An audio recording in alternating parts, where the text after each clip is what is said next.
Ça fait partie de l'humain, la création, la créativité. On sort toujours le cliché que les enfants chantent avant de parler, dansent avant de marcher. Je pense que c'est intrinsèque à l'être humain. Je pense que c'est pas parce qu'on est en région éloignée qu'on peut pas avoir accès à une offre artistique de qualité, au contraire. Le Centre d'art de Kamouraska est un lieu culturel qui est installé dans un ancien palais de justice qui a été construit en 1888, qui a un peu des allures d'un château fort médiéval. C'est un centre d'exposition en art actuel qui produit donc des expositions, évidemment, des activités culturelles, mais aussi un festival en art vivant qui s'appelle le Festival Archipel et un programme d'éducation artistique pour les enfants qui s'appelle Moi à l'œuvre.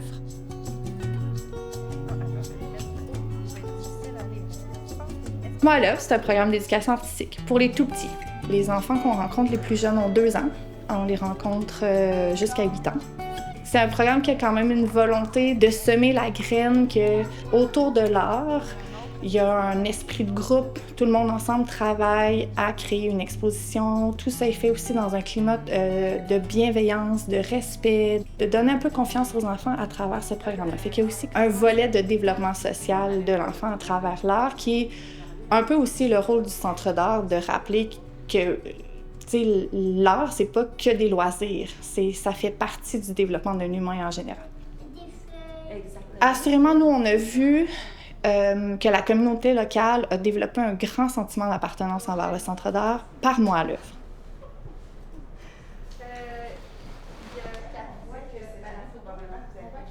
Le Centre d'art est dans une municipalité de 600 habitants.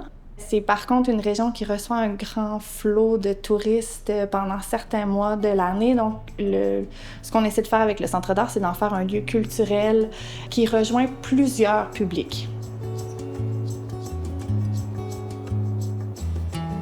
Depuis la dernière décennie, surtout, il y a beaucoup de créateurs, d'artistes qui se sont installés dans la région.